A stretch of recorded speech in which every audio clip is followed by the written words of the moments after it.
Good evening and welcome to WIOX. I'm Arnie Schwartz, the host of Talk of the Town. And I'm Carol Schwartz, host of Even the Score. Welcome to a special 2-hour edition of our shows on WIOX Community Radio, 91.3 FM in the Catskills, and from the Catskills on WIOXradio.org. Simulcasting on MTC Channel 20. Tonight, we are pleased to bring to you Summer Shortcuts 10, Part 1, 10 new plays presented by the Open Eye Theater of Margaretville, New York. In this time of COVID-19, we have an opportunity to bring live theater to you on the radio.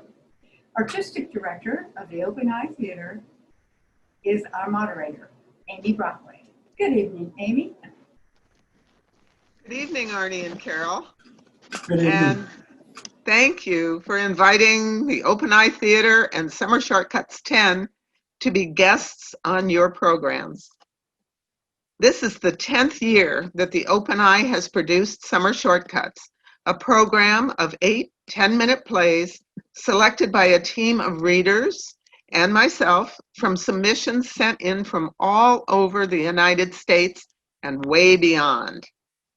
It's the first year that we've produced Summer Shortcuts in collaboration with WIOX Radio in the Catskills, and that makes this a very exciting event for us. During this time of COVID-19 pandemic, we're able to continue our work with playwrights and actors and develop and produce new works to do it socially distancing and yet together.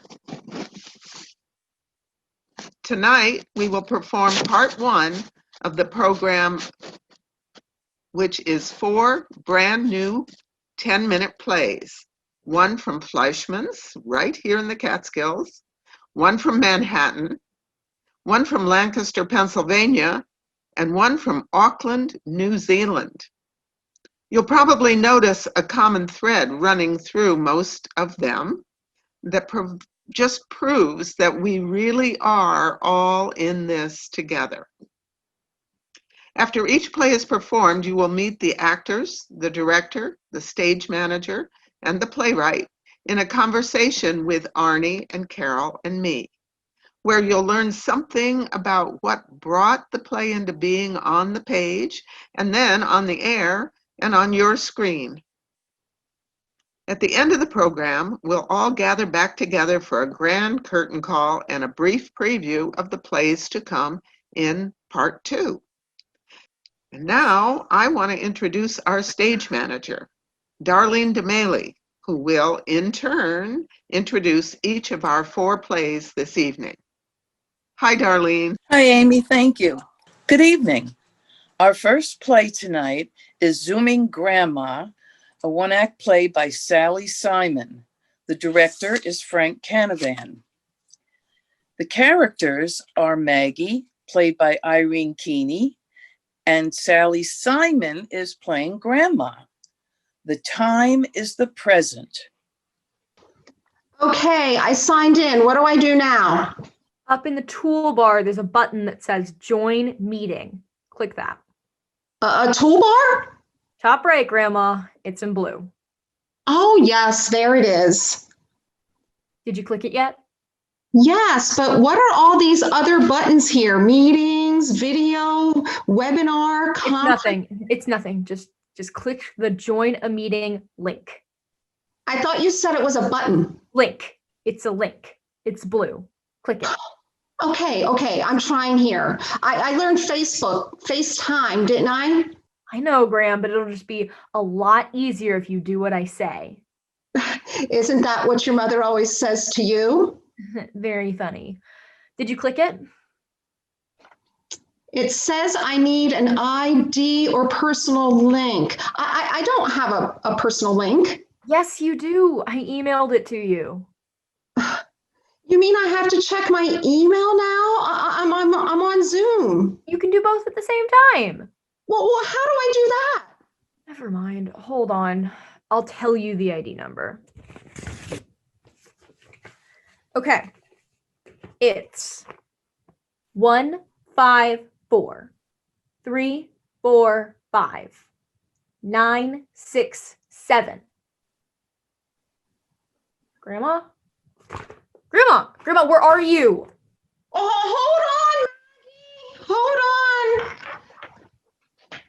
I'm back. Back? Well, I needed to get a drink of water. The doctor told me I need to drink 8 Never mind.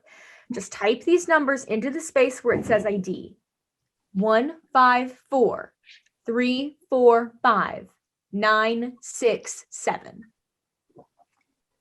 This would be a lot easier with 2 hands. You're only using one hand. Well, I have to hold the phone. I'll wait. 9, 6, 7. Done. Well, now it's asking for a password. Didn't I already give it a password to log in? It's a different password, so our meeting doesn't get bombed. Bombed? Good Lord. Not actually bombed for real. Well, then why do they call it bombed? I don't know, they just do. Well, what is bombed then? I mean, some hackers crash a meeting and post shit like Nazi symbols and porn and stuff. You shouldn't curse. Look, what they do is worse, and I didn't want it to happen, so I enabled a password. Here, type this into the box. 401934. Okay, I'm going to try to do this with 2 hands. 401. Grandma, are you okay? Maggie, are you still there? Yeah. Oh, good. I dropped the phone. Okay, we're almost there.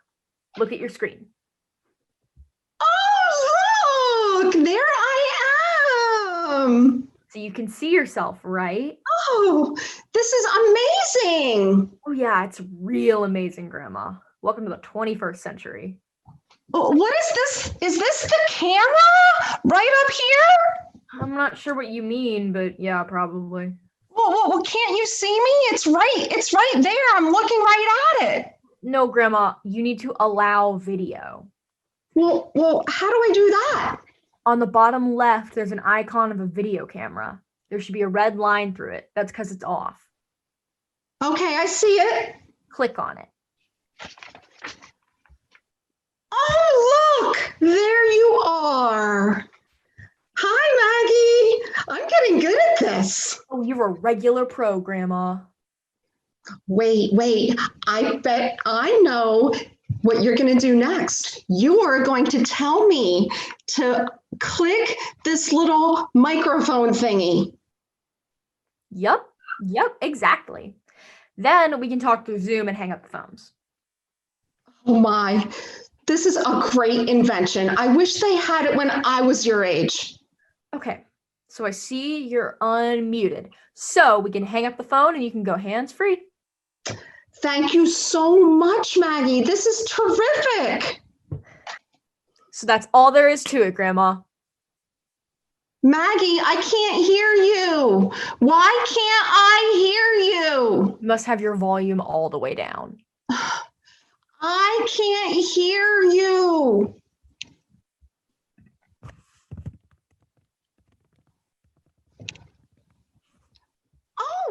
Oh, there's a little thing blinking that says chat. Did I do something wrong? No. Go to the basement. No. Oh, click the little blinky thingy that says chat. Oh, yes. I turned my volume down when I was watching a photography slideshow. Grandpa didn't like the music. Up there. Say something. There you go, Graham. It's as simple as that. Oh, look. There's more gizmo thingies on here. What do they do? What's this little smiley face? You can give a thumbs up or clap hands at something someone says. If there's a lot of people in a meeting, not everyone can talk at once, so. Oh, I want to try it. Fine. It's easy. Just click on that smiley face and choose one of the pictures.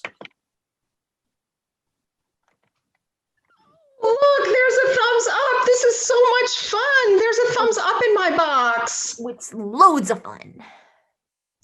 But it's in my box. If there's a lot of people on here, how will the person know that I like what they said? Well, presumably they just said something that you liked. But what if I'm slow and the thing comes up when somebody says something I don't like? Well, then that person will just think that you liked what they said. Well, that won't do. Well, what are these hands clapping? What's that mean? It's two hands, Grandma. They're clapping. Well, I don't see the difference between clapping hands and thumbs up. Well, I mean, I don't know. It's whatever. Just don't overthink it. Well, you would think that they would come up with something that meant something entirely different. Oh, wait, you're at the beach? I'm sitting here in my living room and I thought you were home. How are you at the beach? No, I am home. It's just a background. Oh, I want one. You have to have a picture already on your computer, Graham. Well, I have pictures on my computer. What do you think? I don't know anything? Well, one that you'd like as a background? Well, I would have to go and look at them, but I'm on here with you. How do I do that? Okay, can't this just wait till I see you next? It takes like 2 seconds in person, but... You think I'm dumb? No, I don't think you're dumb. It's just... Yes, you do. Just because I'm old. Okay. To see other things in your laptop, you need to minimize the Zoom screen. Do you know how to do that? Yeah, it's a little minus thingy somewhere. See, I know what I'm doing. Oh, there it is in the corner. Oh, look, you're in a little box. That's right, Graham. Now you can do anything else on the laptop that you want. So you look at your pictures and find one you want as your background. You do know how to do that, right? Of course I know how to do that. Great. Let me know when you're done. Got it. Okay, great. Now you just need to know where it is. Of course I know where it is. It's right there. It's on my screen. I'm looking at it. No, where it's stored on the computer. Like is it in my photos? Of course I know where it's stored. I just found it, didn't I? Good. So you need to bring the Zoom screen back up. Put the cursor on the picture of me and click on the green arrow. Okay. Now what? On the bottom left where it says video, there's a little arrow up. Click that and select choose virtual background. Okay. Now, where it says choose virtual background, there's a little plus sign. Click that and you'll see different file folders. Find the picture and click on it. Oh, this is so neat.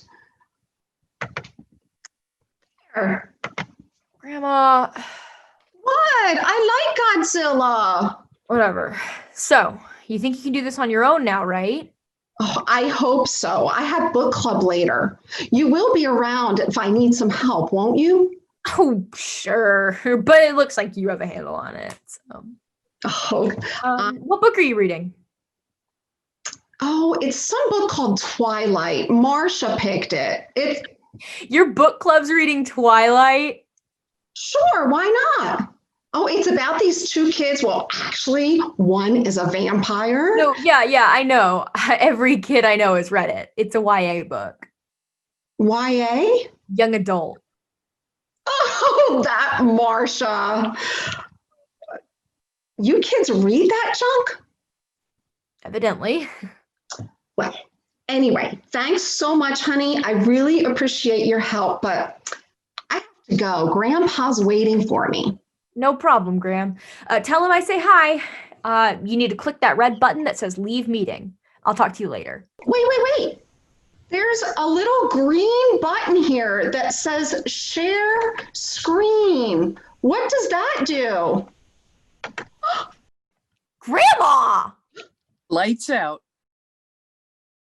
Okay, thank you guys very much. I would like to have Sally and Frank and Irene and Darlene join me on the screen. And to introduce everybody to our audience, Sally Simon has written the play. So, hello, Sally. You wrote the play and you performed in it. Frank Canavan directed, and Irene Keeney played the marvelous Maggie, and Darlene was stage manager. And thank you all very much for that. Sally, what possessed you to write that? Well, in these crazy times that we are in, I have had to communicate with friends via Zoom. So what happened is two friends of mine were on Zoom, and we were trying to basically explain it to one of them, who is grandma, although she wasn't as bad as grandma, but she was having a difficult time, and my friend and I were cracking up. So when I saw the call for manuscripts, I kind of asked myself a what if? What if a granddaughter was trying to teach her grandmother how to Zoom? And it kind of just went from there. I would bet that a lot of us can identify either as the granddaughter or the grandmother, and guess which one I identify with. Frank, so you got to direct this. What? I did. Talk about that a little bit. It was a lot of fun. I had, working with two great people was a lot of fun, a lot of patience. The big thing here, I thought, as a lead-off piece, it was great because it serves as a tutorial for everybody in the audience. Going, oh, that's what that means. The other thing I really enjoyed was the intergenerational context, which was great because it shows how a common tool can bridge two generations that are otherwise very far apart and have very little in common. So I think it was terrific that way. And again, it's Even nice when they're yeah. Even when they're having to socially distance, and in Exactly. fact, that's what it requires. Exactly. Yeah. Oh, that's great. So, Irene, let's hear from you. How many times a week do you have to do this for somebody to help them? Well, I'm doing college via Zoom this semester, and my poor English professor does not know how it works. It's really unfortunate. So he gets lost in the mornings, and he ends up sending us like 10 links to different Zoom calls because he just can't figure out which one to go into. And he doesn't know how share screen works, so one of us has to explain share screen every week. So it's fun. I have to tell you, I take great comfort from that. As do I. Oh, and Sally, how is it to play a role in your own play? Well, I was hoping to just sit back and watch, and I got to do that for only one rehearsal. And actually that was a really fun rehearsal because I hadn't seen the play, I hadn't heard it out loud at all. So that was really great. And then when I jumped into it, I was lucky enough to be working with both Irene and Frank. They've been awesome and fun. And having this be on Zoom was a little bit nerve-wracking, as we all know on here, but it was a great, enjoyable experience. And I'm glad that Frank said something about the intergenerational thing. I'm glad that piece to me was like the underpinning to the whole thing. I know it's about teaching grandma how to Zoom, but I kind of wanted there to be another level of like, the granddaughter doesn't really know her grandmother as much as she thinks, you know? So hopefully there's more than one message. Not just- Especially the bathing suit, right? exactly. Maggie looked very shocked at that moment.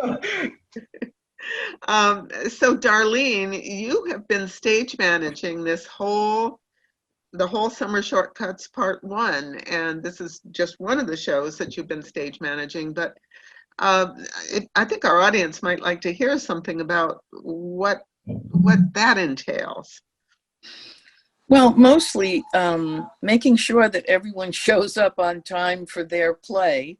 And like tonight, it was making sure everyone from all 4 plays showed up at the beginning so that we would all be here. And it's been fun because I love the plays. I just think they're wonderful. And the characters have been cast beautifully. I can't imagine others playing those parts. And I enjoy anything I can do to help. Well, thank you, and you have been a huge help. So now you were saying that you liked sitting back and watching, Sally. You're going to get to do that because these plays tonight are being recorded, and in a few days, probably a week, we'll be able to let the world know that these are all available online. To be seen. So you're going to be able to sit back and watch and enjoy the show. That'll be great. Yeah. So anything else anybody would like to say at this point about this play? It's a great lead in to the whole program, I think. Absolutely. So we'll see you guys later after the 4th show. So thank you all very, very much. And Darlene, take it away for the next one. Thank you. Thank you. Our second play this evening is The Birds Are Feeding Me, a comedy by Rex McGregor. Director, Amy Brockway. The characters are Dulcie, played by Lisa Ruth Mays, Kim, played by Marge Helenchild, and Marion, played by Pip Merrick. It takes place in 3 apartments in the same building during lockdown.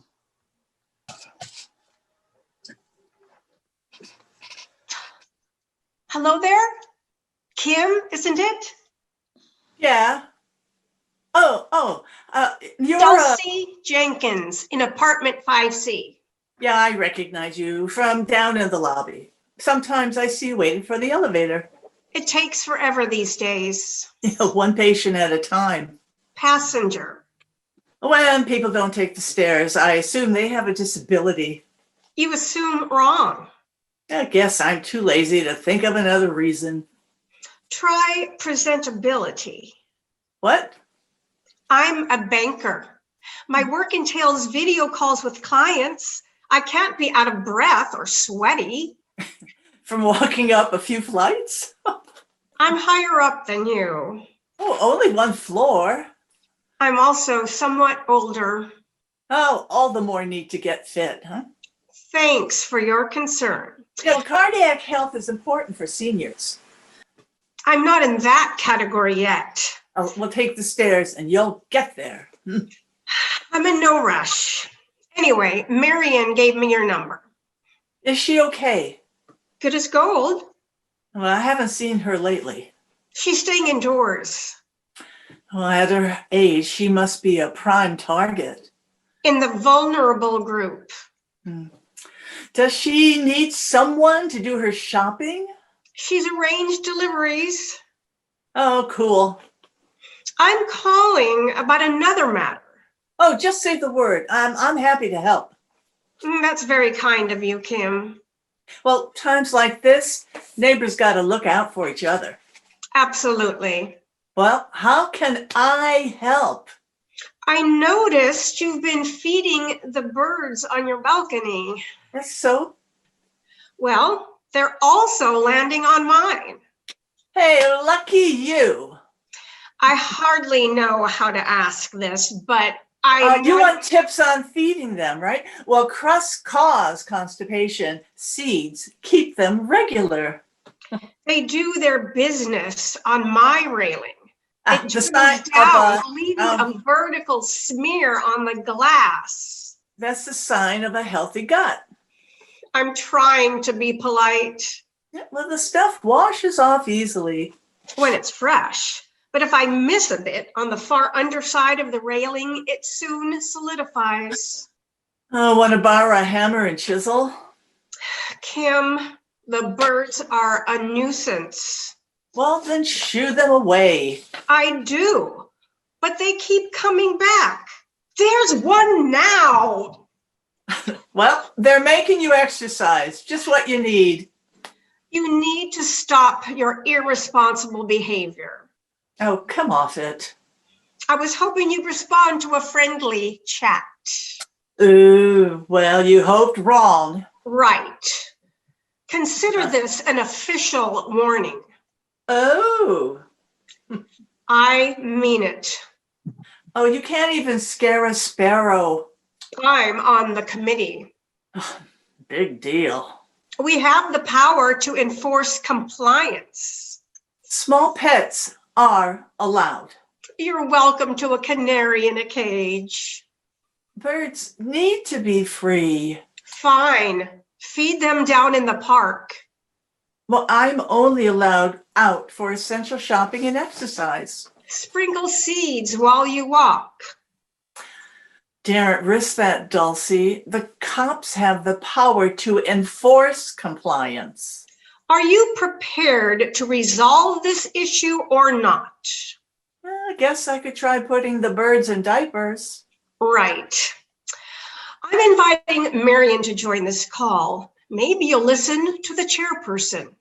Have you already squealed on me? I haven't breathed a word to her yet. I was hoping there'd be no need. Oh, your hopes keep getting dashed, don't they? Not in the long run. Dulcie, how lovely of you to call back. And you're here too, Kim. Hi, Marion. Isn't this cozy? We've been having a talk. I'm thrilled. I love fostering introductions. Oh, it's been an eye-opener. Wonderful.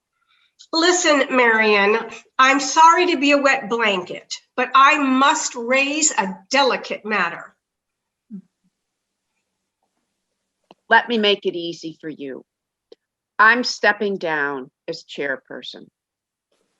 Really? It's time to pass on the baton. If that's your decision. For my last act, Dulcie, let me endorse you as my successor. There'll have to be a vote. Purely a formality. The committee agree with me. You have the skills and the dedication. Thank you. I promise I'll always be guided by what's best for the building. Marion, are you sure you're doing the right thing for you? Yes, dear. Well, you told me after you retired, you needed this role to give yourself your life a sense of purpose. I was very selfish. Well, what's changed? Don't laugh. I've had a revelation, a visitation. How do you mean? Well, not exactly from a flight of angels, but close. You don't have to explain anything. I want to. I want to share the miracle. Well, go on then. Well, until last week, I was extremely depressed, stuck here all alone, wallowing in self-pity. Then one day, my French doors were open. A sparrow hopped in, right onto the carpet, followed by another one and another, half a dozen or more. I was too stunned to do an accurate count. The birds moseyed around for a while, chirping, and then they popped out again and flew away. I thought I must have been dreaming. You have to understand, I've lived in this apartment for 40 years. Nothing like this has ever happened before. But the next day they came back. And every day since, staying longer each time. They're so tame, the darling creatures. They eat out of my hand. So you're feeding them. Well, only since yesterday. That's not what attracted them. It's as if they sensed my loneliness. You think I'm silly. I've written a poem. Would you like to hear it? Sure. I scatter breadcrumbs for the sparrows. I love their revelry. My heart's besieged by slings and arrows. The birds are feeding me. Oh, that's so sweet. Don't you think so, Dulcie? I'm not a poetry person. Well, I hope the committee are. I'm sending a group email rhapsodizing about my experience. Good for you. Kim, Dulcie's promotion leaves a vacancy. Would you mind stepping in? What's involved? Considerable responsibility, deciding what will be the most beneficial to our well-being. That sounds right up my alley. There need to be a vote. Don't worry about that. My final recommendation will carry huge weight. We'll be working together, Dulcie. Apparently. Oh, I'll have to get used to the pecking order. We don't tolerate any petty politics. At least, we didn't on my watch. Marion, you should still come to the meetings, Marion, as an observer. What a lovely thought. But I'd hate to tread on any toes. Oh, you won't be treading on any toes. You'll be keeping us on our toes, won't you, Dulcie? I have no objection. Then I accept. This gives me something to look forward to. My blessings just keep coming. Oh, wait and see. Any day now? Expect pigeons. End of play. Thank you. Thank you. Thank you. Would Darlene and Rex and Marge and Lisa Ruth, Pip all join me on the screen? Rex McGregor comes to us from Auckland, New Zealand, and I believe it to be Wednesday morning there. Is this Yes, it is. Yeah, I don't know why you get to be so far ahead of us, but you do. Anyway, you've written a delightful play. Would you talk about this play? Yes, well, this play was prompted by a real experience that I had a few months ago. We had a quite severe lockdown early on, and we were forced to remain at home for a long time. And I live in an apartment building on the 5th floor, and I did notice sparrows arriving on my balcony doing their business on the railing, and I was very annoyed and frustrated. But I decided to turn this experience into something positive, and so I've written this play about the healing power of nature. Okay, I thought it was about the people in the people who were trying to vie for power in your apartment building, and here it was about healing. I didn't know that. Well, I feel as if I've been healed because just looking out of my balcony now, there aren't any sparrows there today, but when they do arrive, I still shoo them away. But without anger. Ah, so they do still come, and is somebody still feeding them? Not so regularly as they were, but every so often they do come. But I've made my peace with them. So the play has been quite healing for me. So that's what writing can do. Okay. So actors, talk to me about how this was. And I don't care who goes first, but I mean, I will call on you if I have to, but somebody jump in and talk about what it was like to enter this world. Now, one of you does live in an apartment. Marge, you do. Yes, part-time. I'm up in the Catskills now. But you know what? I just realized doing the play tonight again, as a character, I feel like she can take more liberties on Zoom than she would in person even. Because if you go to a meeting, a board meeting or something, everybody behaves pretty well and we tolerate each other pretty well. But, where this bit of separation is like, I guess if we passed in the lobby, we would be polite. But it's kind of a revelation more of the character than even if we were all in a meeting in person. So I kind of like that aspect. That's fun. That's a great realization there. Yeah. There's safety behind the screen. Yeah, a bit. Yeah. So I know. I also noticed personally as an actor, I'm less nervous. Before, I go on stage for anything, I am beside myself with fear. So I'm pretty comfortable on my own couch right now. So it has helped. Did you say something there, Lisa, Ruth? No, not yet. But unlike Marge, this Zoom stuff has been really hard for me because I am a people person, and then I also haven't been in an acting role in a really long time. So it probably would have been a little bit easier to relax for me being with everyone. But I wanted to say that I agree. What I remember just now when Rex was talking is how short my temper was in the early days of the lockdown. I mean, I didn't even recognize me.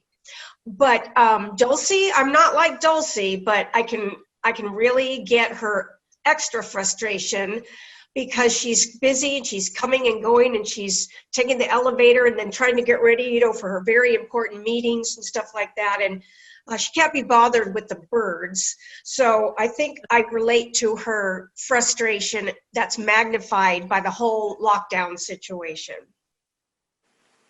Okay.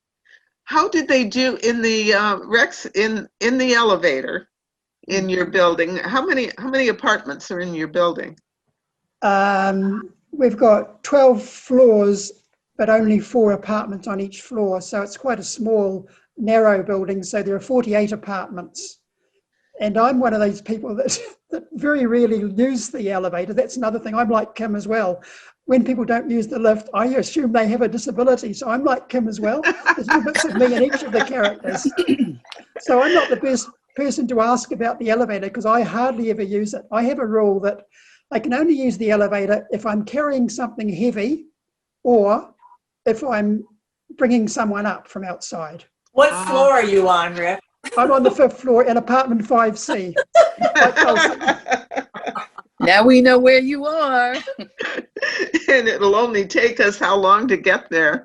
Yeah, we'll just send the birds.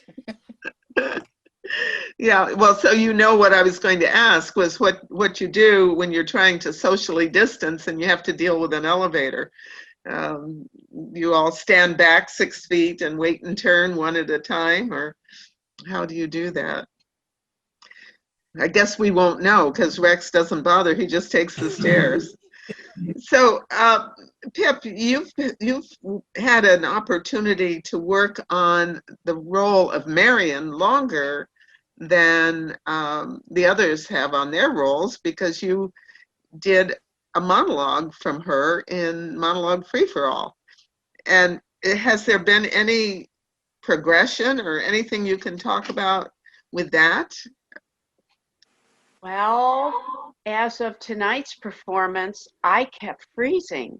And I don't know what you all saw, but if I was late in my lines, it freezes and then you don't hear what the person says. And when we all got together from the very beginning, I said, I'm freezing. And it just happened every once in a while. And it happened twice during this thing. And I went into a panic. You don't know what to do. You don't know what's been said. And you don't know if what you're saying is coming out with that terrible static. I didn't know. Yeah. So it was a very difficult performance today for me. Well, your scene partners worked with it very well. It wove itself together. It was okay, Oh, even that's though good. you were frantic about it. It was okay, and we're dealing with Zoom. What are you going to do? It's what it is, and I think you were fine. So. I would have rather had happened it on dress rehearsal. Oh yes. Oh yeah. Absolutely. Darlene, thoughts about this play? You'll have a chance to talk about all the plays, but any thoughts about this? This is one of my favorite plays. I loved it when it was just a monologue, and I love it as a play. I think that Pip does a beautiful job playing Marion. I love her expression. And I love the idea of the play that it's not that she's taking care and helping the birds are helping her not to be so lonely. I just love the whole idea of the play. And I think everyone did such a wonderful job. Yeah, I will say as director that for me the characters really came to life tonight, and I'm very, very happy about that. And we hope that Rex had a good time too. So we're going to invite all of you back at the very end. So for now, we'll disappear and let Darlene move us forward. Thank you, Amy. Our next play this evening is Scratch, Scratch, Scratch, Scratch Funk by Sandra Fenichel Asher, directed by Michelle Macau. The characters are Mom, played by Anne Saxon Hirsch, and Dad, played by David Danziger. The time is the present. The place is a modest living room. There's a small desk and chair with a laptop for Mom and Dad's favorite chair. On the floor, up center, under the window, is a mid-sized cardboard box, its flaps folded inward so that its top is open. At Rise, lights up on Mom, seated at the desk, facing the audience, working on a laptop. Though we hear nothing, she stops abruptly and stares straight ahead, clearly disturbed by something she's hearing behind her, but unable to face it. She hears the sound again.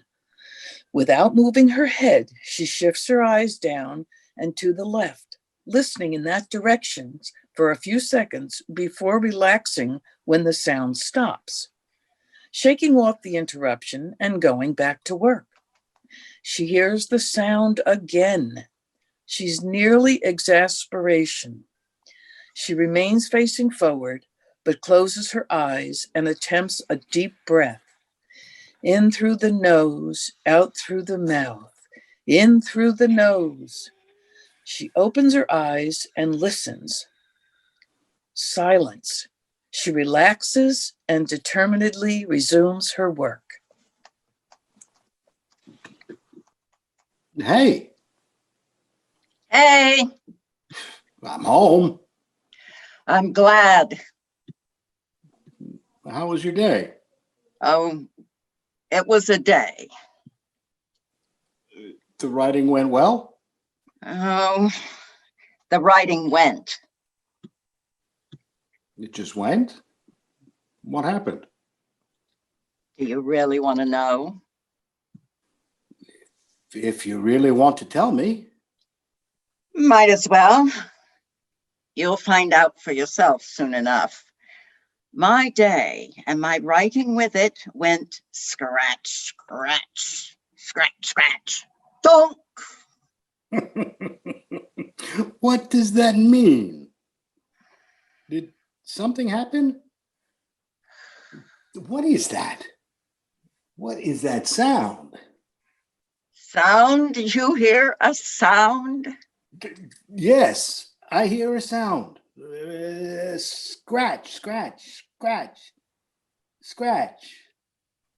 Thonk. Exactly. Scratch, scratch, scratch, scratch. Donk. What is that? Don't you hear it? Of course I hear it. Scratch, scratch, scratch, scratch, thunk. Yes, that sound. Yes, that sound. Wait, it stopped. What's going on? You seem upset. Look in the box. What box? Oh. What on earth? That is a turtle. I know it's a turtle. What's it doing in here? One might well ask. I am asking. What is a turtle doing in the living room? Where did it come from? According to your daughter, it came from the sidewalk in front of our neighbor's house. She found it? She found it. She brought it in. She brought it in. She named it and left it and went to school. And it's been scratch, scratch, scratch, scratch, thunking ever since. But what did she name it? What difference does that make? Well, I don't know. You mentioned it. Turtaloo. Turtaloo. Oh, there it goes again. Scratch, scratch, scratch, scratch, thonk. It's trying to get out of the box. Yes, it is. It can't climb out. Nope, it can't. The sides of the box, it keeps falling back. Yes, it does. It might as well be Mount Everest. The Great Wall of China. Have you been listening to that all day? I have. It could drive a person crazy. Yes, it could. Why haven't you put it back outside? Why haven't you set it free? Because your daughter loves it. She said that? She said love? She did. She called it her BFF. This turtle that just showed up on our neighbor's sidewalk earlier today is her best friend forever? It's not as if she has any others. True. Your daughter is strange. Don't call her that. Her best friend is a turtle, a creature whose acquaintance she made only a few minutes before she went to school this morning. That is strange. No, actually, that's fairly common among children. They bond easily with animals. But in her case, under her circumstances, it's unusual and possibly hopeful. Well, that remains to be seen, but why haven't you moved it into another room where you can't hear it while you're working? I thought the tree outside the window might be comforting. Obviously not. Also, I thought if it irritated me enough, I might build up some steam, some resolve. To what? To act on what my mother always told me. Well, your mother told you a lot of things. If you can't make an animal at least as happy with you as it would be without you, you have no right to keep it. Well, one of her wiser pronouncements.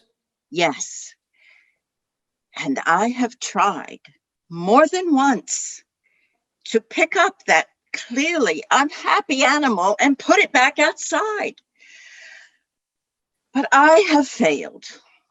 Scratch, scratch, scratch, scratch, donk. Scratch, scratch, scratch, scratch, donk.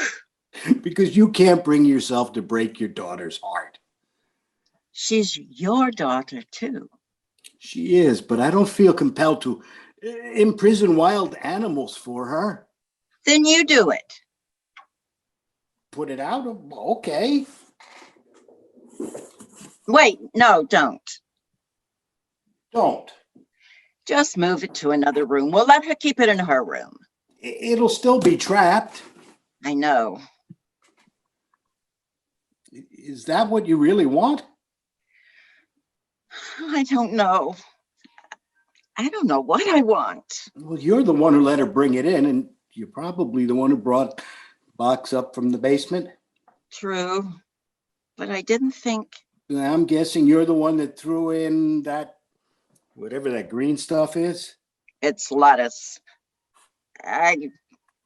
It's shriveled up. It's disgusting.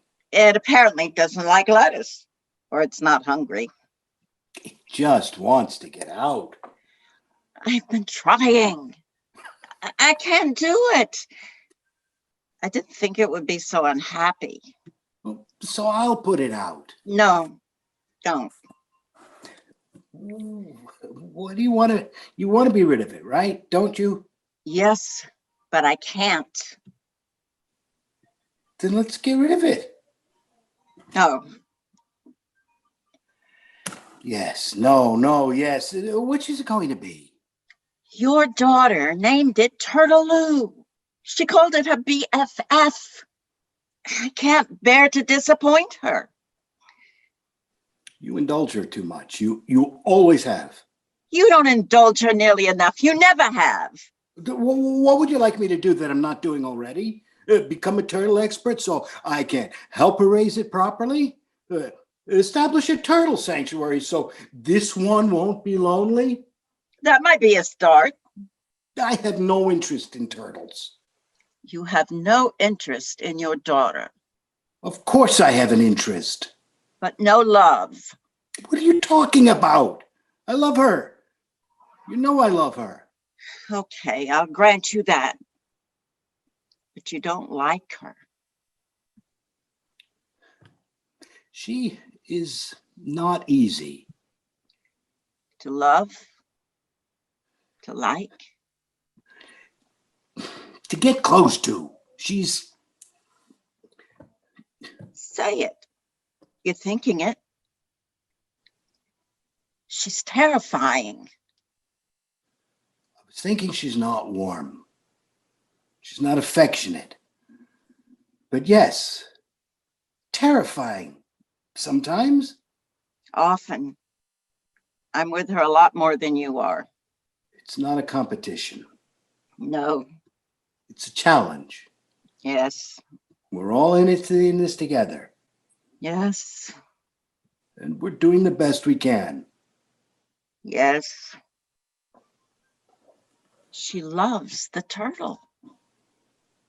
So you're saying we need to keep this creature confined and frightened and likely to die a miserable death out of love? It gives me hope. It gives me something to do for her, a way to reach her.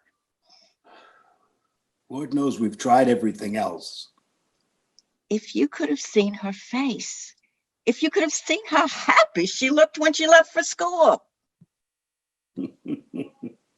That would have been something. Uh-oh. What? It stopped. It stops now and then. It'll start up again. It's dead. It can't be. This is worse than if she'd never found it. Scratch. Oh, why did I ever let her bring it inside? Scratch. She's going to be devastated. Scratch. She's going to be. I cannot handle it. I cannot bear it. Thonk. They freeze, lights dim. End of play. End of play. Thank you. Thank you. Thank you. So Anne and David and Sandy and Michelle, come on the screen. Thank you. Sandy. Yes. What in the world was?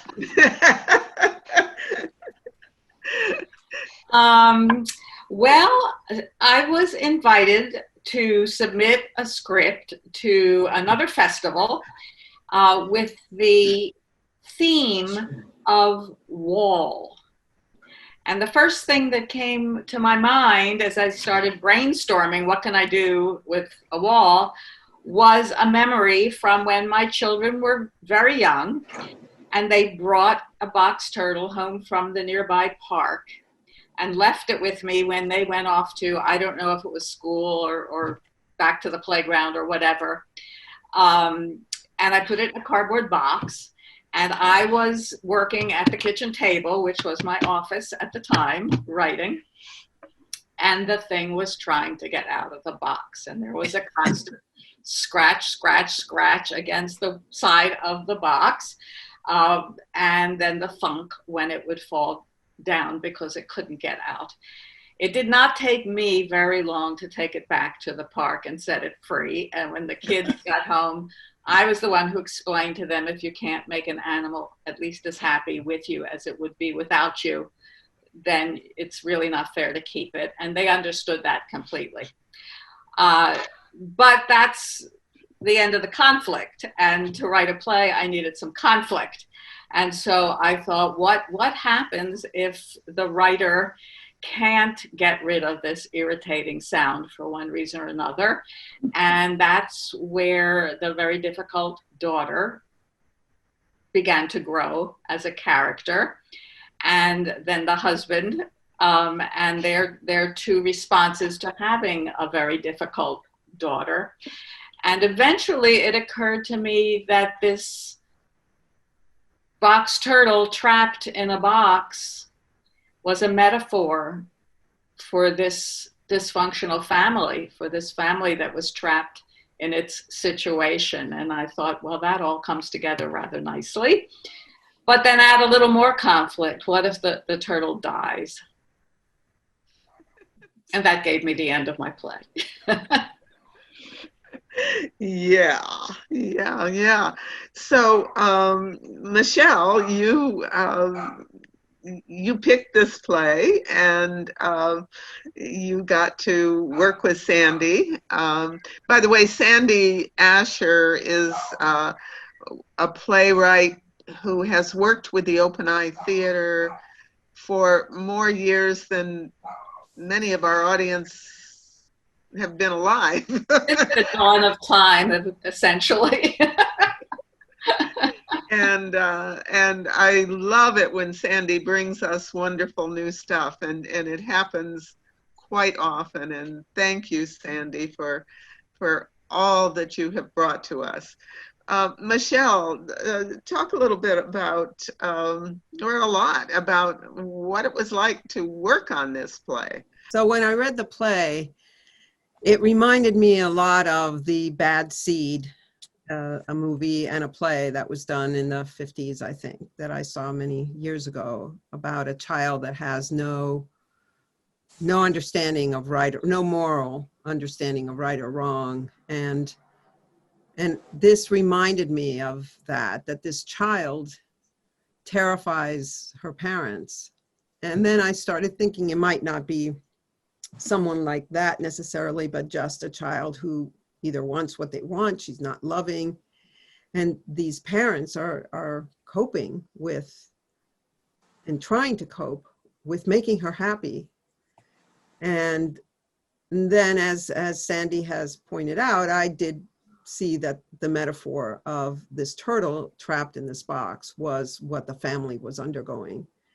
And even today, when we had a brief run through before this presentation, I was talking to David about the last scratch, scratch, scratch, scratch, thunk. And I said, it's you're in the box. It's like you've realized now that the turtle is dead, you're going to take its place because your daughter is going to be quite upset when she gets home. And I really liked the writing. I thought that the writing, there was a lot of history between these two people, a lot that isn't being said until the mom finally says to the father that you don't like your daughter. And so that was very poignant to me. And of course I had David and Ann who work with, and Sandy, and that was quite wonderful to undertake this journey with everyone. Hey, and you had a great cast. Let's start with Ann Saxon-Hirsch. What was it? I mean, talk to me about that role. Okay, well, when I read this play, you know, some scripts you get and you say, oh, this character is for me. I know exactly how it was, you know, who this person is. I had no idea with this character. I didn't even know why Michelle would think of me. And so when I read the play and I just thought, I don't know where to begin with this. I don't know how to tackle it. But let me talk to Michelle before I say much more. And so I called her and we had a long talk. And the minute she said the bad seed, and I started thinking and relating to parents that have had children with disabilities, and I started to spin back in my mind, you know, when they become adolescent. And then I thought, well, if I'm as old as I am, this daughter is clearly getting on up there, and could be a big bruiser, and yet she's still can't traffic her emotions. And so I began to get the grist that you need to build a character. And then, so this was a case of trust the director. And Michelle is someone that as a director, I've worked with her before, and she is a wonderful director. So I just put myself in her hands. Well, that worked. That was good. Very capable hands, I would like to say. And very capable actress who was able to go there. So David, we're very glad to have you with us in this play. Thank you. And you come from over Kingston way, right? Or not quite that far? I'm halfway between Woodstock and Phoenicia, near the reservoir. Okay. West Shokan. All right. So in the days before COVID, you would have had to drive to Margaretville to do this, but instead you're right where you are, and you didn't have to do that at all. I found that frustrating. I think it was Marge who said the last cast how she enjoyed. Was it Marge just being at home? But I couldn't feel that. I really need the interaction with other actors and with the stage manager being there, and just the preparation you go through before you walk onto a stage, as opposed to being here in my own house. It's too relaxing, I think. Well, it's different, that's for sure. And you know, we all wish that we could be on our stage, our beautiful little stage in Margaretville. But the fact is, when you stop to think about it, if we were, there'd be some of the actors we wouldn't be able to have because they wouldn't be able to make the commute. And we wouldn't have been able to have Rex with us here, you know, in the conversation, because he's in Auckland, New Zealand. Most beautiful place in the world. And we might be able to have Sandy with us, because she does come to Margaretville sometimes, but it's a trek. And this is and we certainly wouldn't have that cat with us. No, you wouldn't. And you don't have to learn lines. That's right. That's right. But hopefully sometime we will be able to get you on our little stage, David. I have been on your on your Oh, stage. that's We right, read, you we have. read That's right. Laron's play with David. That's right. That's right. That's right. So you know what I'm talking about. Yeah, exactly. So talk a little bit about this character, even though you had to create him in the comfort of your own home. Well, I'll be honest with you. I was working on something else up until last week. So I really didn't give this much attention until this, about a week, half a week, middle of last week, 10 days ago. And at first I was taken by the fact that I feel like I'm much too old for this role. I thought that it's a much younger man with a kid who went to school. And but just listening to Michelle, and I love working with Michelle because she's a real director, and she knows what she wants, and she knows how to get it out of you. So Michelle did the work. I just listened to her.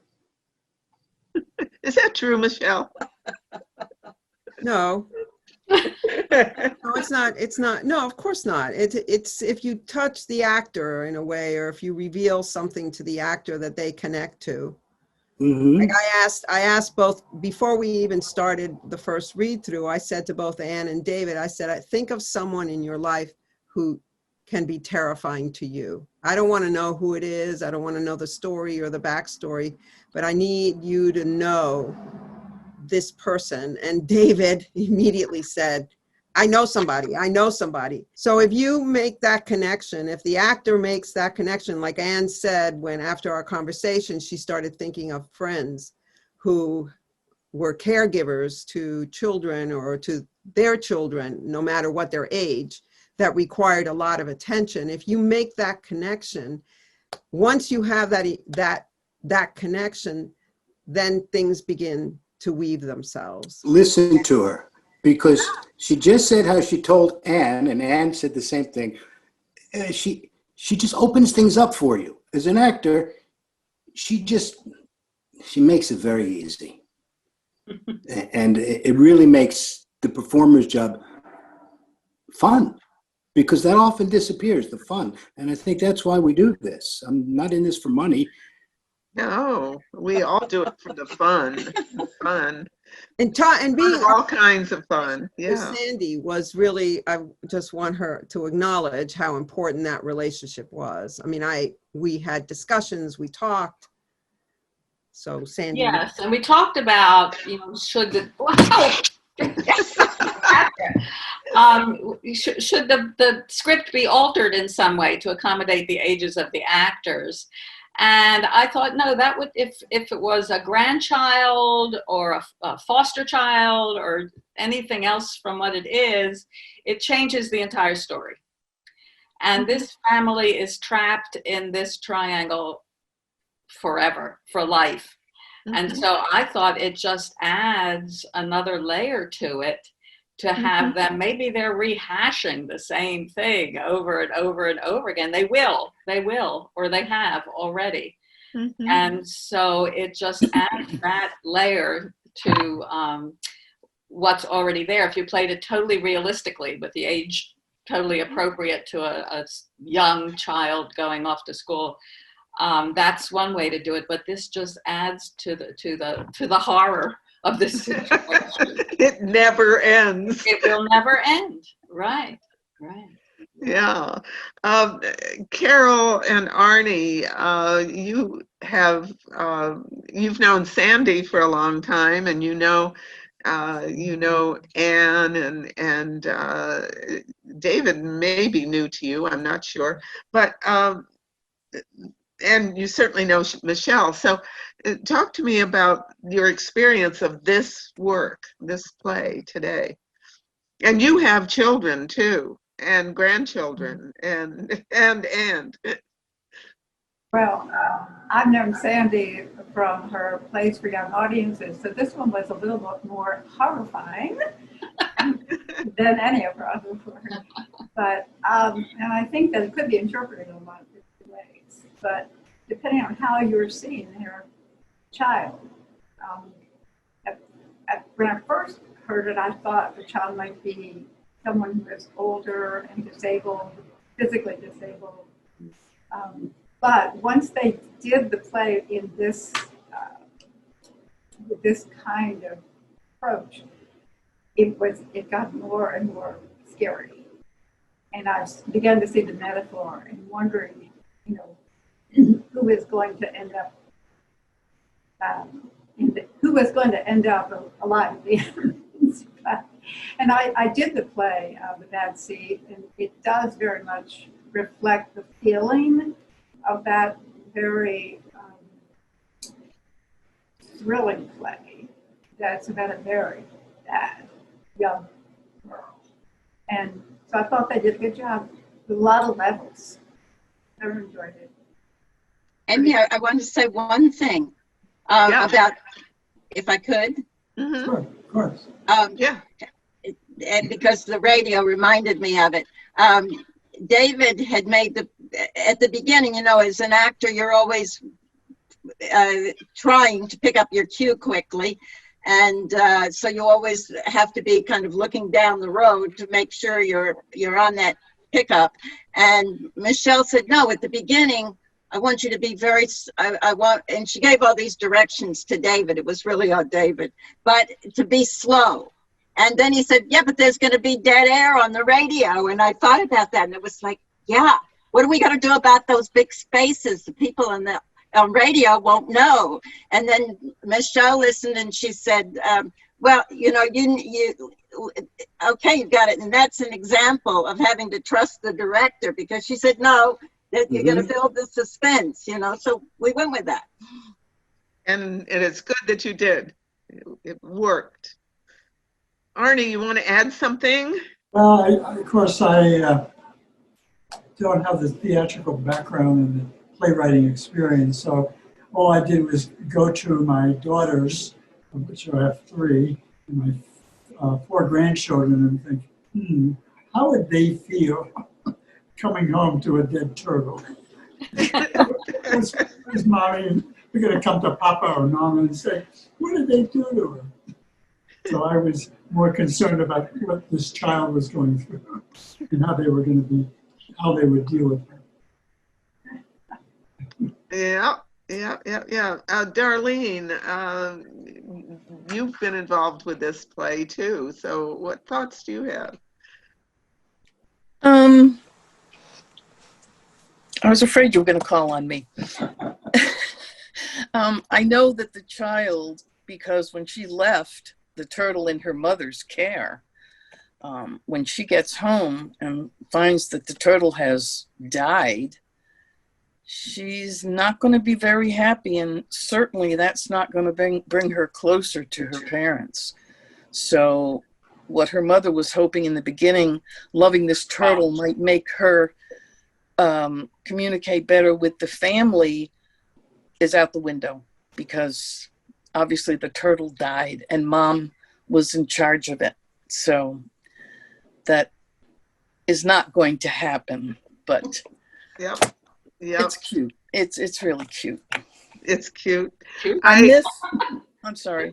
I just wanted to say, I miss the live performances. I miss being what I consider a real stage manager. But I don't miss having to change the scenes and moving furniture and everything. But this is totally a whole different experience. It is. We have to learn what buttons to push. So I thank you guys for this. This play, I think Michelle mentioned probably about the metaphor of being stuck, and I think that's the way I responded to it when I first read it, not necessarily thinking about the metaphor, but I so identified with the turtle that I was there with the turtle. So it's a wonderful play, Sandy, and thank you so much for it. The last play this evening is Tonight at the Stage Door by Donald Loftus. Amy Brockway will be directing. The characters are Charlie, a night watchman, played by Jerry Reinstein, and Jimmy, a chorus boy, played by Pascal Archimedes. At Rise, Charlie, the night watchman, sits slouched in his chair near the stage door. He has an old, well-worn throw pulled up around him. He is asleep. The time is 11:30 p.m. Jimmy enters and stands on the other side of the stage door, shivering from the cold. Hello? Hello? Is anybody there? Hello? Can anybody hear me? What the? Hear you? Jesus, they can hear you in Harlem. Go away. We are closed. What? Go away. We're closed. The virus, the pandemic. Do you live under a rock? Surely by now, you got to know that. No. But you don't understand. No, you don't understand, you numbskull. Now go away. Charlie? Charlie, it's me, Jimmy. I'm in the chorus. You're in the chorus of what? Well, I was in the chorus of West Side Story. I'm anxious. Yes, you sound anxious. No, I mean, I play anxious, or rather, I played anxious before the pandemic shut us down. Anxious? I don't remember no anxious. Snowboy, Mouthpiece, Arab, these I know. But I do not know no anxious. Okay, maybe you know me as Chorus Boy 7. Chorus Boy 7. So now you're Chorus Boy 7? Well, not now, but before the virus. I was Chorus Boy 7. That's how the director referred to me. Nice. What, he couldn't call you by your name? Well, I didn't have any lines. Hey, it was a small part. Kid, there are no small parts. And in fact, now there are no parts, period, because we are closed. So please, go on home now, anxious boy. No, wait, Charlie, please. Can you please open the door? It's freezing out here. Look, kid, it ain't gonna happen. I'm not gonna open this door for a total stranger. But we're not strangers. You know me. I'm the chorus kid who stuck around to watch your card trick each night, every night. You even showed me how some of the tricks were done. The little kid with the nice eyes and the big smile. I do remember you. All the other chorus punks raced out each night, but you stayed to watch. I appreciate that. Yes, so can you please open the door? No, I'm sorry, but I'm not to open the door for anyone.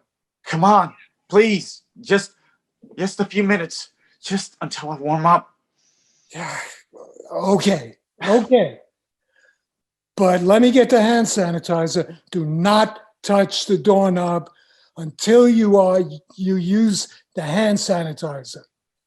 Where is that stuff? Hold on. It's dark as pitch in here. Okay, come in, but keep your distance. 6 feet, they say. Oh my God. You're shivering. Your lips are blue. Yeah, I know. I'm freezing. Damn. Here. Put this around you.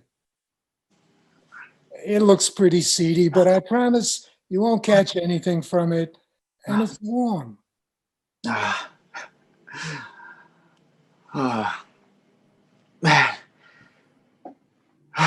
Thank you, Charlie. It's so nice and warm in here. Feeling better? Yeah, I can almost feel my toes again. Well, that's a start. Yeah. This place is kind of creepy at night. It's so dark.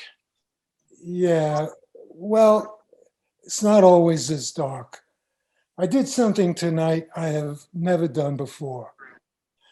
I turned off that ghost light, the lamp there at center stage. Yeah, I know what a ghost light is.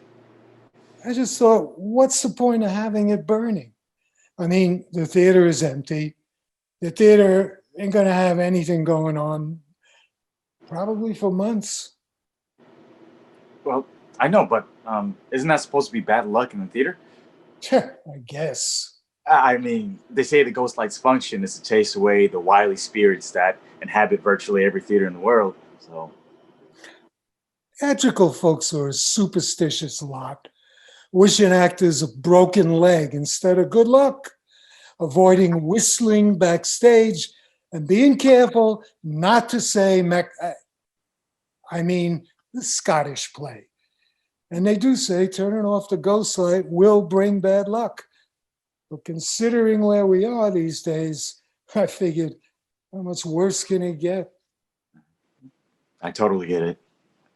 But that, of course, was before you came pounding at the door. Jeez, thanks.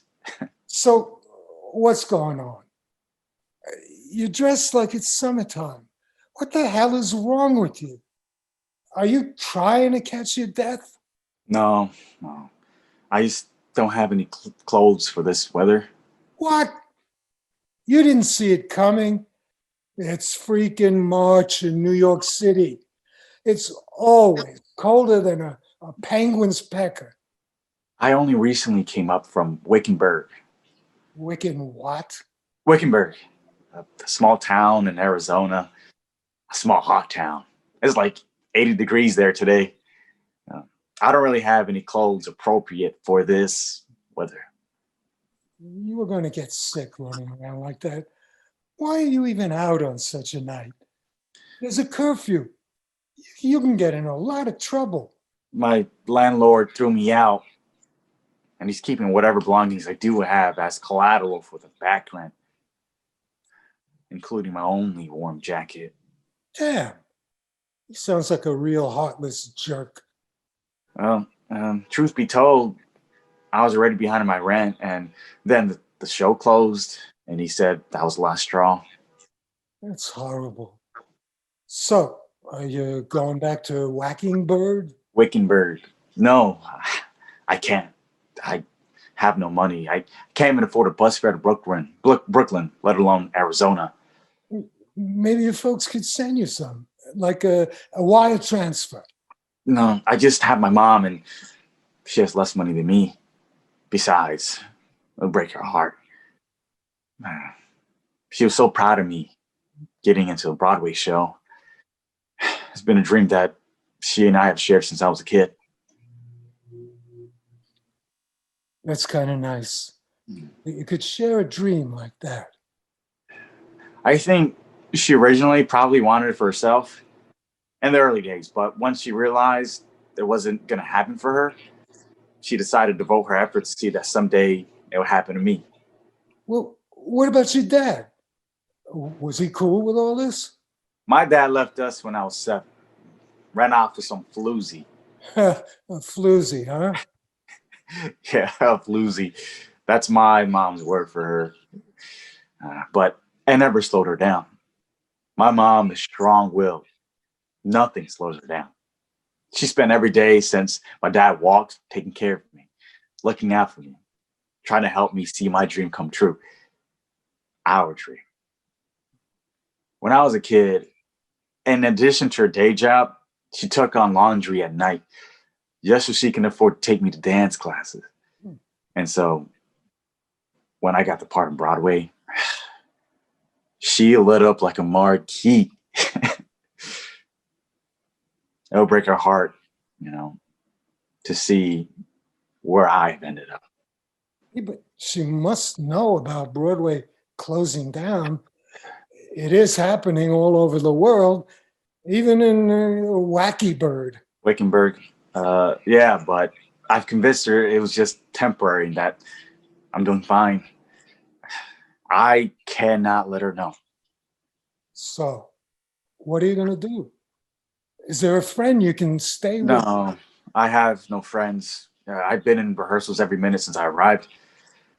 I haven't had time to make friends. Where are you going to stay? Well, that's just it. I was hoping I can stay here. What? Here? No, that's not possible. Forget about it. Get that idea right out of your head. But the theater's closed, and you're the only one here. No one would have to know. No, I'm sorry. That is just not going to happen. But I have nowhere else to go. Well, there must be somewhere. No, there's not. Why can't you just let me do this? I won't be a problem. Look, if I tell you something, you got to promise to tell no one. No, really, I mean it. If I help you out, you got to promise me, and not for just now, you got to promise you will never. Okay. I promise. Never ever. What is it?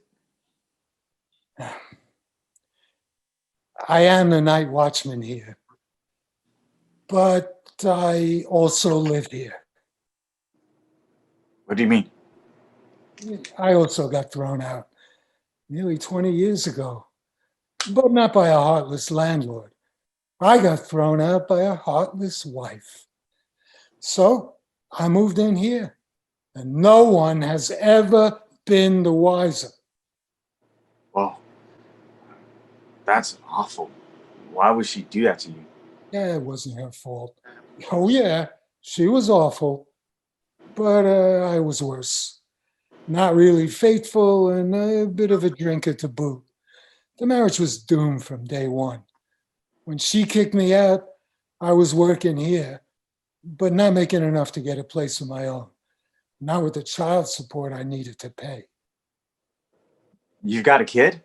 Not so much a kid anymore. She's nearly 22. Wow. She's beautiful. She is, isn't she? Her name is Maria. Maria, say it loud and there's music playing. Yeah, kind of ironic, right? And like you, and like your mom is proud of you, I am very proud of her. She's just finishing her senior year at Yale Drama. Like you, she wants to be an actor. God only knows why. That's fantastic, but Yale? That's expensive. Are you paying for her tuition? Not on this salary. No, she got a scholarship, but I do send her what I can. So the secret is, I too am homeless, or would be, except I live here, in the basement of the Broadway Theater, as I have for nearly 20 years. And nobody, until now, has ever known it. That's unbelievable. But why are you telling me? I mean, after all these years. I think now, more than ever, we all need to do what we can to help each other. The world is in a mess, and I see you are in deep trouble. I want to help you. I think I'm going to start to cry. Go on then, cry. This is a theater. We are supposed to feel free to express our emotions in this particular cathedral. Yeah. I guess so. I'm also helping you because of my Maria. When she comes to New York, she too will struggle. All actors do, all artists do. I hope if she ever got into trouble, someone would help her too. Charlie, I cannot tell you how much this means to me. There are unused dressing rooms in the basement. There's a basement? Nobody knows it, and no one remembers the dressing rooms that are down there. It's from back in the day when the shows had casts of 60 or 70. I use the men's dressing room down there. You can use the women's. Okay. It's kind of a mess right now, but there's a couch to sleep on, and it's warm because you'll be near the furnace. I can't believe this. Charlie, I will never forget this day. You mean this night? It's nearly midnight. Yeah, this night. Tonight. Tonight won't be just any night. Tonight a brand new friendship is born. Tonight, you saved my life tonight. And for us stars will stop where they are. Thank you, Charlie. My pleasure, friend. Here's to better times. To better times. Blackout. End of play.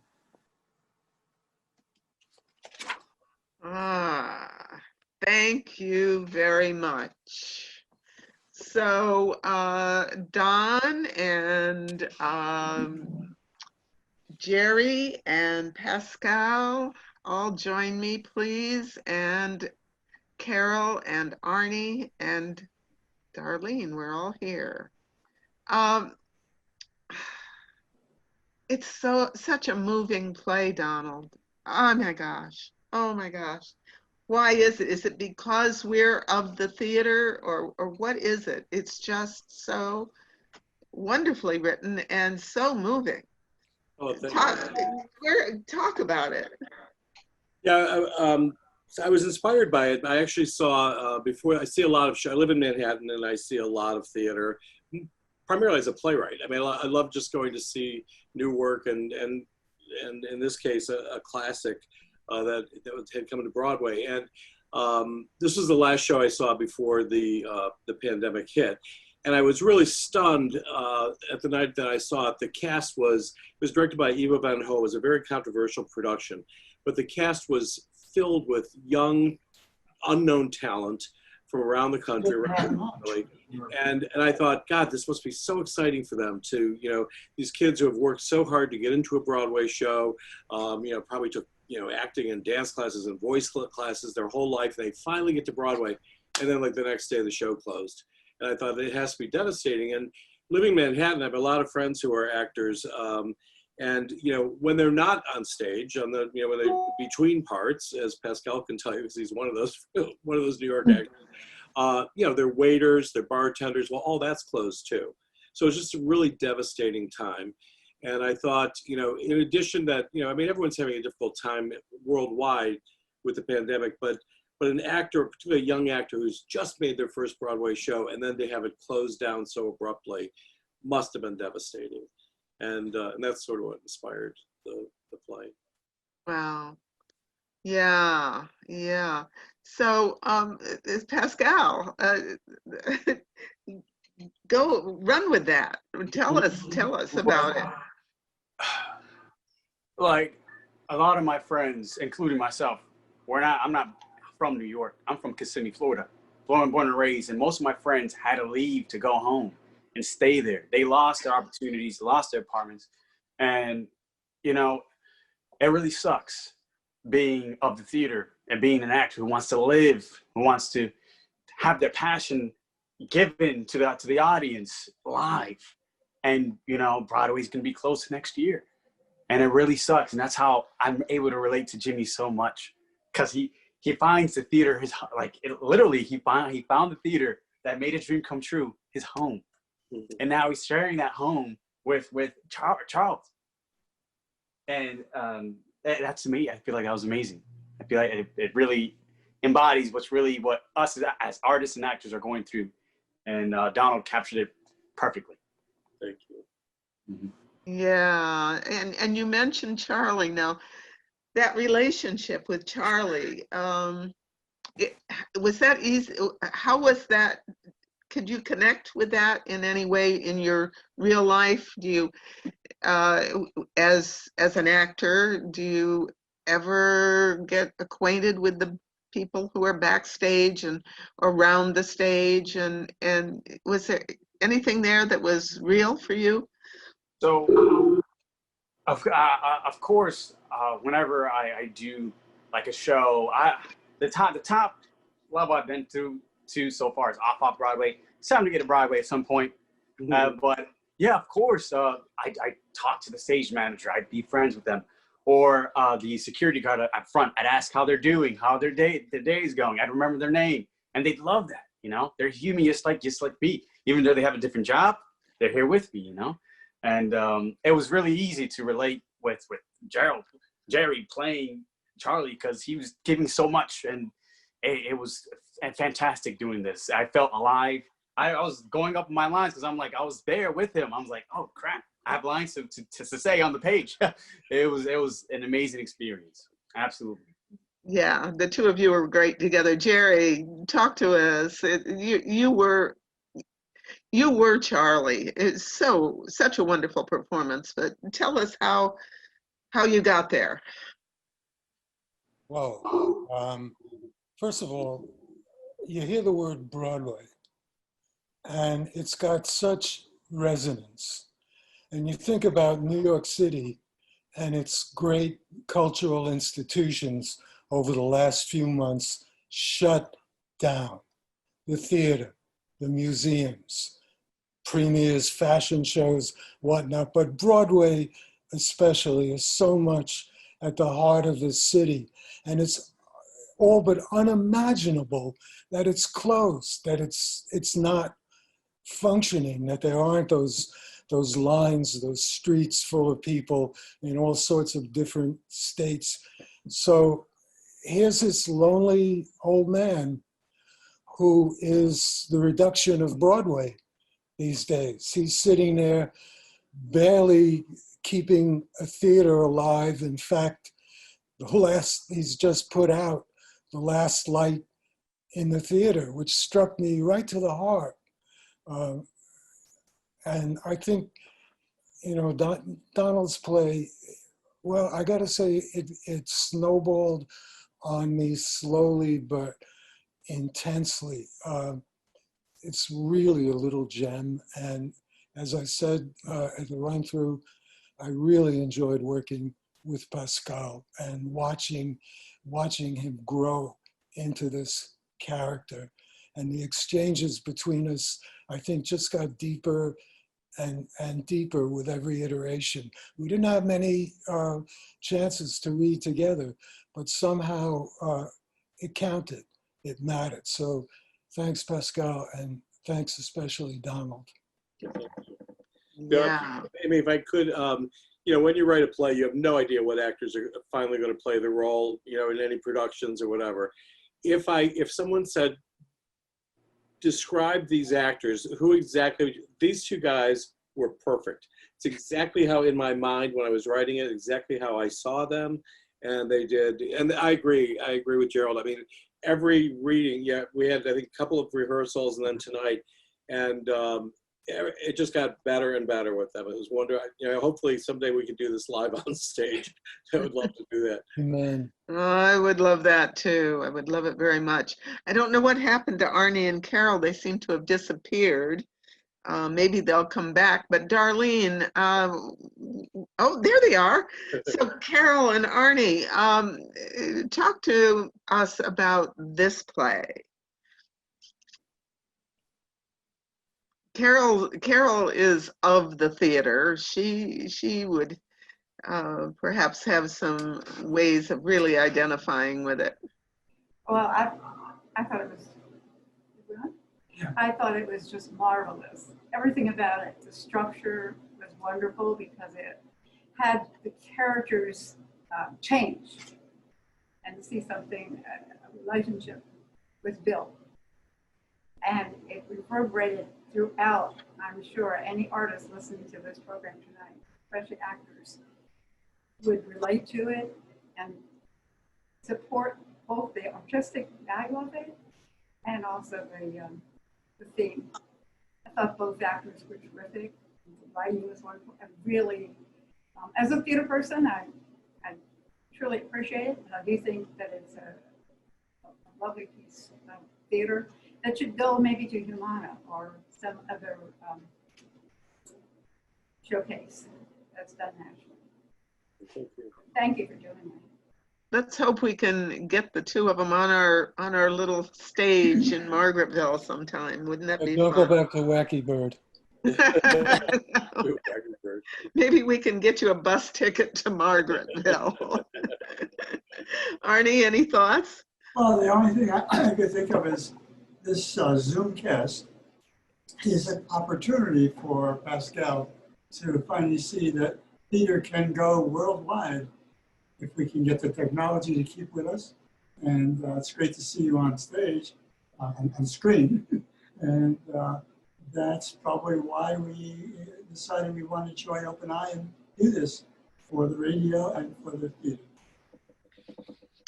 Yeah, and Pascal will actually be back for part 2.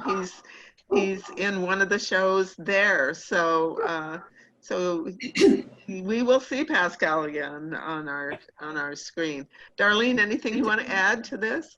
Just that I thought it was a wonderful play, and it's wonderful how at the end of the play, both the actor, or Pascal, and Jerry are both satisfied.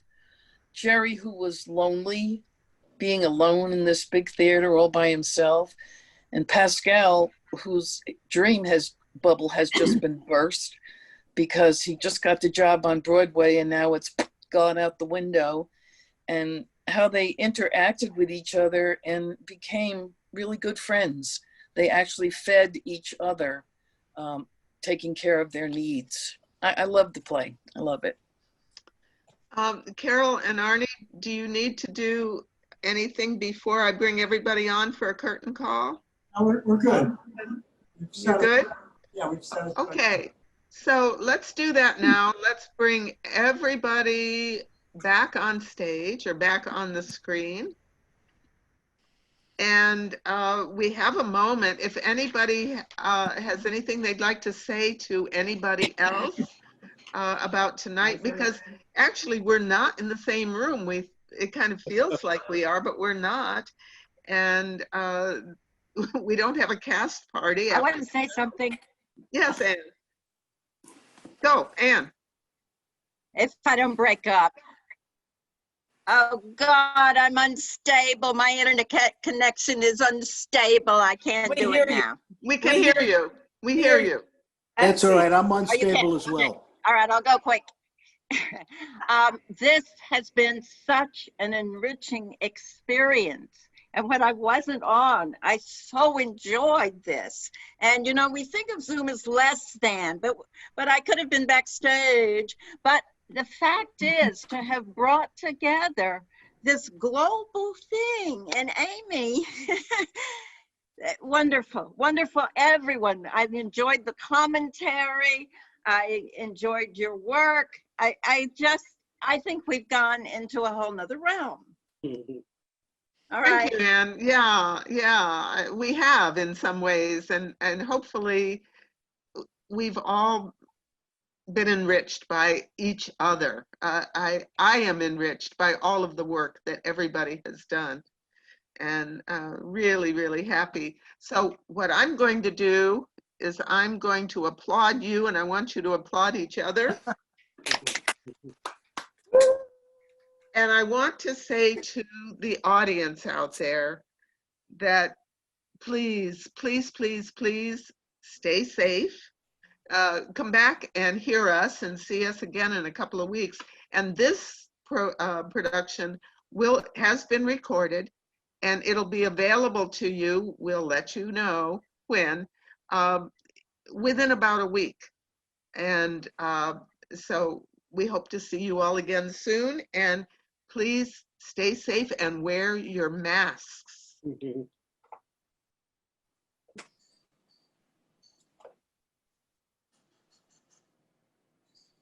there. I finally got mine on. Why does everybody have a mask? Bye. Must have been an email I didn't read. Carol and hey, there's Rex. I wondered where you were. Thank you, Rex. We would never have been able to have Rex with us any other way, and it is wonderful. So thank you all.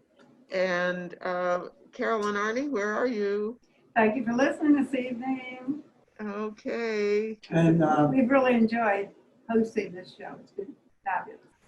yes, thank you. And we'll look forward to the second set in 2 weeks. So please stay tuned to WIOX.